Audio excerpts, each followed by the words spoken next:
জ্বালানির জন্য বাংলাদেশের অনুরোধ বিবেচনা করা হচ্ছে জানালেন জওসাল। বাংলাদেশ ভারত ব্যবসায়িক সম্পর্ক এগিয়ে নিতে চায় এফবিসিসিআই ও আইসিআই। দেখছিলেন সংবাদ শিরোনাম, এবার বিস্তারিত। জ্বালানির জন্য বাংলাদেশের অনুরোধ খতিয়ে দেখছে ভারত। মঙ্গলবার নিয়মিত সাপ্তাহিক ব্রিফিং এই তথ্য জানান দেশটির পররাষ্ট্র মন্ত্রণালয়ের মুখপাত্র রণধীর জওসাল।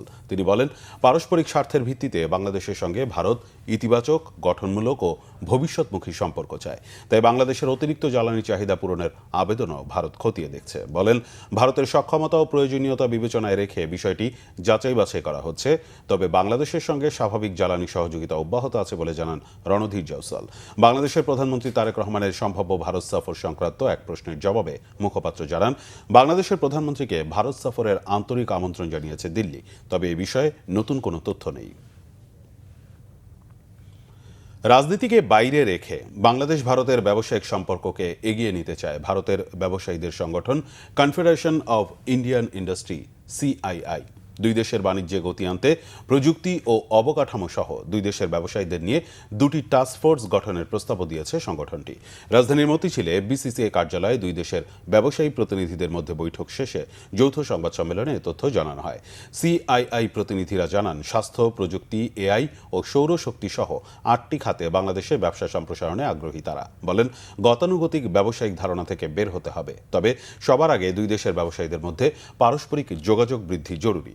এ সময় এফবিসিসিআইয়ের প্রশাসক ফজলুল হক জানান, দুই দেশের মধ্যকার শুল্ক ও অশুল্ক বাধাগুলো আলোচনার মাধ্যমে সমাধান করে ব্যবসা বাণিজ্য এগিয়ে নিতে চায় এফবিসিসিআই। বা ন্যাশনাল ইন্টারেস্ট, সেটাকে আপনাকে অবশ্যই গুরুত্ব দিতে হবে, বাট মোদ্দা কথা হচ্ছে যে আমরা ব্যবসায়ীরা ব্যবসায়ীদের সঙ্গে ব্যবসাটাকে এগিয়ে নিতে চাই। বোথ দ্য ওয়েতে আমাদের অনেক স্কোপ আছে এবং এই ক্ষেত্রে আমরা যৌথভাবে সিআইআই এবং এফবিসিসি এর সম্পর্ক দীর্ঘদিনের। আমরা কি করে ট্রাস্টটাকে বাড়াবো? যদি কথাবার্তা, ডায়ালগ যদি আমরা বিজনেস টু বিজনেস না করি, তাহলে নানাবিধ সমস্যা থেকেই যাবে, সেগুলোকে কোনোদিন অ্যাড্রেস করা যাবে না। এবং তার যে একটা জায়গায় somewhere we will have to begin.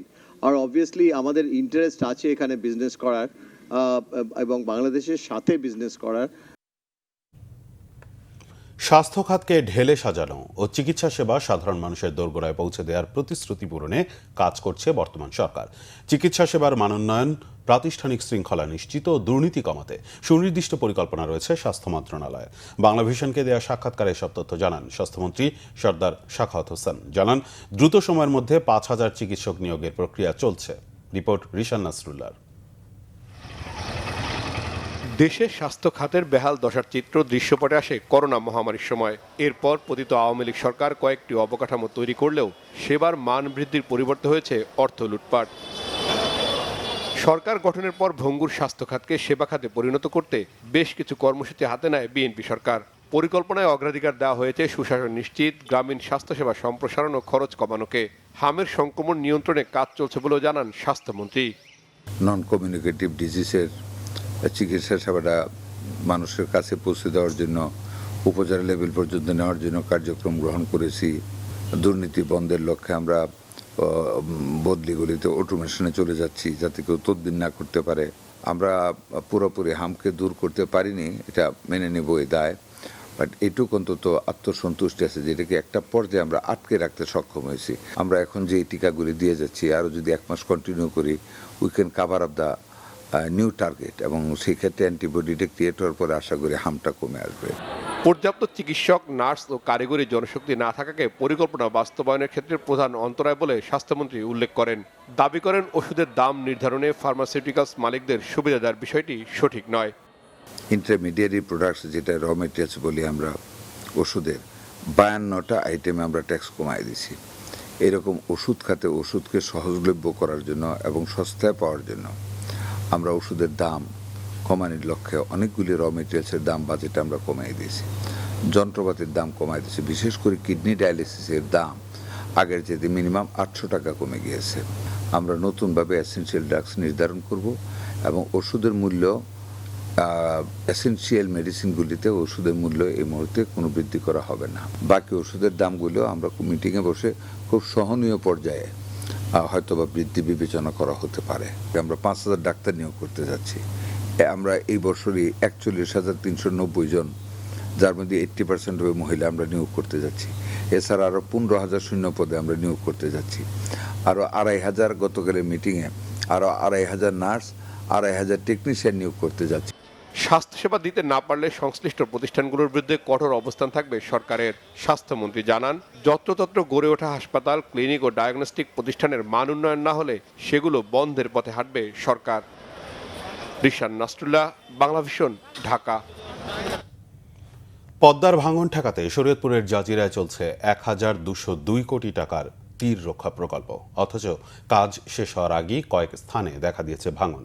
গত 7 দিনে নদীতে বিলীন হয়েছে প্রায় 200 মিটার এলাকা। শরীয়তপুর থেকে ইলিয়াস মাহমুদের রিপোর্ট, জানাচ্ছেন সিরাজুম মুন্নির শুভ।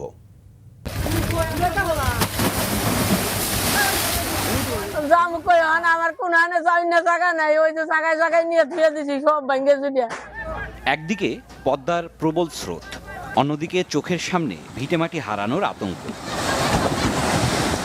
শরীয়তপুরের জাজিরার কাথুরিয়া এলাকায় থামছেই না পদ্মার আগ্রাসন।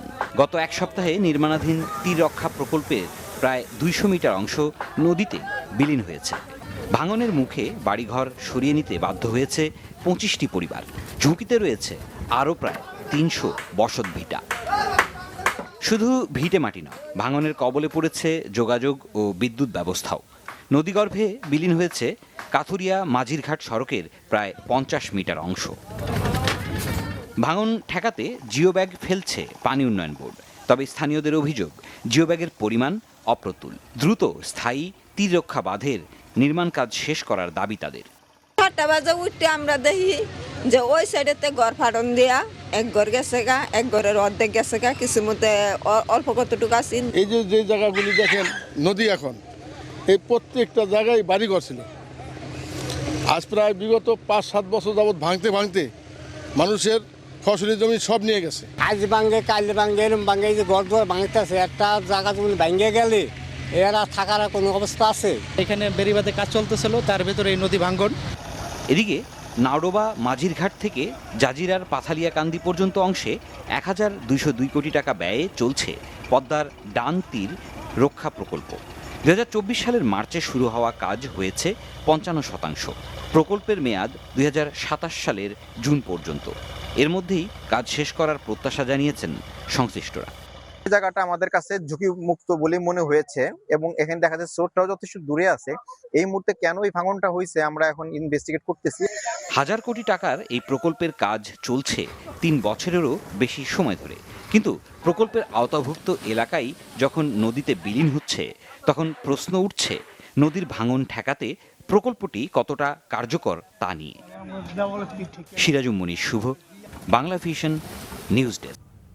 এই ছিল এখনকার মতো। পরের সংবাদ সকাল 11টায়। এছাড়া বাংলাভিশন সংবাদ ও সংবাদ সংশ্লিষ্ট অনুষ্ঠান দেখতে ভিজিট করুন www.bbnews24.com ও facebook.com/বাংলাভিশন নিউজ এবং সাবস্ক্রাইব করুন youtube.com/বাংলাভিশন নিউজ।